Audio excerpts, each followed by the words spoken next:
fait, c'est le mental qui veut quelque chose. Il y a une pensée de vouloir qui est crue. C'est tout ce qui se passe. Parce qu'il n'y a personne. Ouais. Des fois, j'ai l'impression que ça fait comme un aimant quand même, le mental. Tu vois, ces moments-là, enfin, on pourrait parler de réalisation. Oui, bien sûr. Enfin, et on est très vite rattrapé par une attraction, mais qui vient du personnage. Ce qui est de trop, c'est la croyance qu'il y a quelque chose de trop. Exact. Oui, je sais bien. Que ça devrait être différent. Tu Je pense que ça devrait être différent. Tu penses qu'il y a quelque chose qui a recouvert le soi. Et puis, Mais comment peut-il être recouvert? Ça, c'est l'illusion, bien sûr.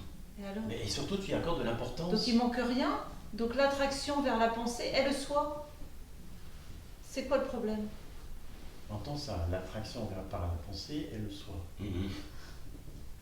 Voilà, alors ça sourit, ça rigole. Tu vois, du coup ça... Alors il n'y a pas de lutte contre la pensée, il n'y a pas de lutte contre l'apparente prise. C'est le soi sous forme d'une apparente contraction. Écoute, il veut autre chose que ce il veut autre chose que le soi, lui. Mais non. Le soi ne lui suffit pas. Comment ça se fait que tu laisses pas descendre ce que je viens de te dire? Si, J'entends mais. Mais non, j'ai pas dit mais là. oh, t'as pensé à dire mais t'as de corps, on nous dit tout ce qui se passe dans toi. Ça crie. Comment je pourrais formuler? Mais t'as le droit de dire mais. C'est très bien ce que tu vas nous formuler. Alors, vas-y. on t'a déjà répondu. Qu'est-ce qui manque? Bah rien. Il manque Qu'est-ce qu'il y a de absolument rien. trop? Mais il y a tendance. Mais Il y a tendance parfois à revenir vraiment. qui fait ça? Justement. Qui fait ça? Il y a tendance à revenir. Qui fait ça? Les pensées, quoi. Est-ce que les pensées sont agissantes par elles-mêmes? Non. Est-ce que tu peux c'est pas elle. dire? C'est un automatisme, tu sais. Est-ce que Il y a un automatisme, c'est comme qui une se roue. Qui va pouvoir l'arrêter? Attends. Qui va pouvoir l'arrêter? Je te coupe. La personne. Donc pourquoi tu t'en préoccupes? Qui s'en préoccupe? La personne. Ah, elle est où l'histoire? C'est une histoire de fou, là. C'est une histoire de fou. Et si tu l'as déposée parce que c'est une histoire de fou, c'est que des pensées les unes derrière les autres qui sont crues vraies, mais qui n'ont aucune densité réelle. Si tu arrêtes de les croire. Si tu les déposes, qu'est-ce qui en reste? Et alors, quel est le chemin à pratiquer maintenant pour arriver là où tu es, une fois que tu déposes les pensées? Il n'y a rien. Il n'y a aucun chemin, il n'y a rien. C'est-à-dire que... Merci. Merci. L'idée qu'il faut que je fasse quelque chose avec ce qui apparaît n'est qu'une pensée, crue vraie, et celle-là, elle n'est pas vue. L'idée, c'est pas parfait telle que c'est, n'est qu'une pensée. Crue vraie, qui est efficiente parce qu'elle est crue.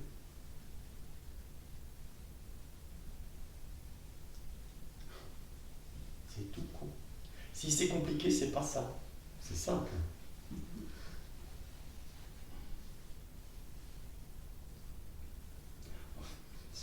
C'est inexprimable, quoi. Qu'est-ce qui est inexprimable? Voilà, cela. Ah bah ça oui. Ah oui. Puis tout est cela, donc même les pensées crues vraies. Oh non.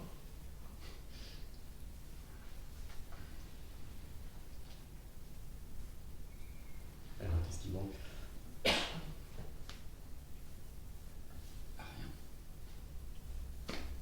Fin de l'histoire. Arrête de croire qu'il manque quelque chose. Arrête de croire qu'il y a quelque chose à faire avec ce qui apparaît. C'est pas un faire, hein, c'est un geste intérieur. On parle pas de faire là, tu vois. C'est pas un faire dans l'expérience, tu vois. C'est pas un faire dans les phénomènes. C'est une évidence que tout ce borborigme mental, c'est fallacieux. J'ai compris ça.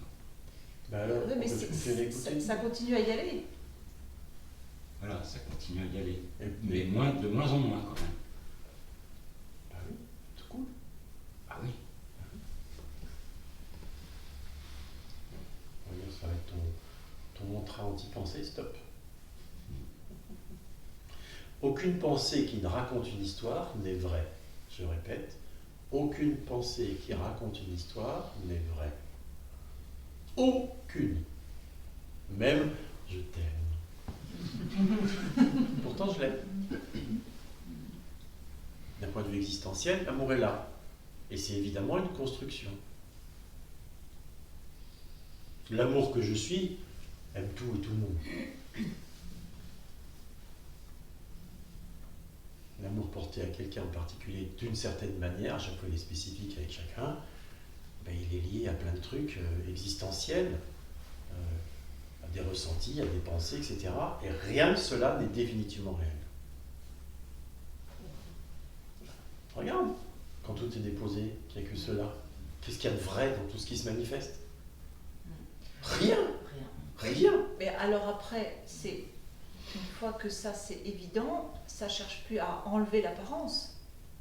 En fait, ça c'est très important. Puisque c'est qu'une apparence. Ça cherche plus à se dégager de cette apparence non définitivement réelle. Ça c'est que c'est pas réel.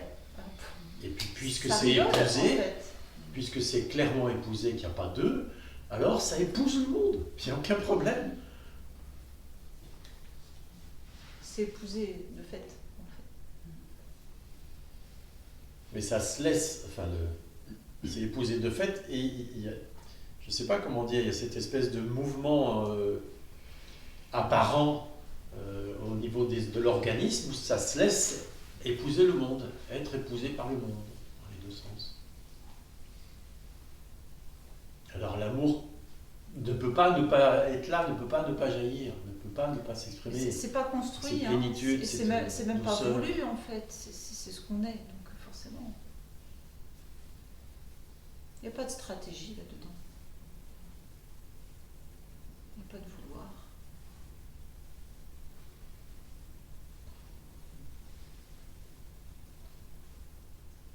Et ça n'empêche rien, au contraire, puisque tout ça n'est pas définitivement réel, alors vraiment, c'est libre.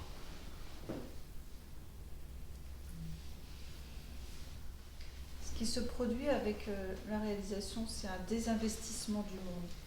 Et ce n'est pas un désinvestissement en tant qu'un quelqu'un avec une distance.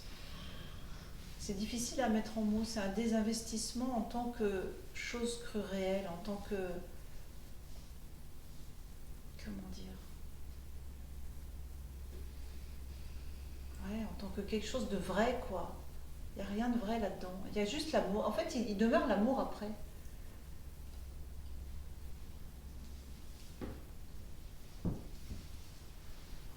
C'est pas parce que ce n'est pas définitivement vrai que c'est méprisable ou à mettre de côté. Puisque c'est pas définitivement vrai, alors vraiment, allons-y. Le monde est inclus et il n'est pas cru. C'est pour ça que je parle de désinvestissement. C'est compliqué à mettre en mots parce qu'il y a toujours des récupérations. C'est pas un quelqu'un qui se désinvestit du monde, c'est l'inverse, le monde est inclus. Et ça s'appuie plus dessus pour... Forcément, s'il y a personne. C'est l'idée d'être quelqu'un qui s'appuie sur le monde comme étant vrai, avec ma vie, dans le monde, dans un espace-temps, jusqu'à je sais pas quand. Comment je peux être heureux dans le monde? Mais quand le moi s'effondre,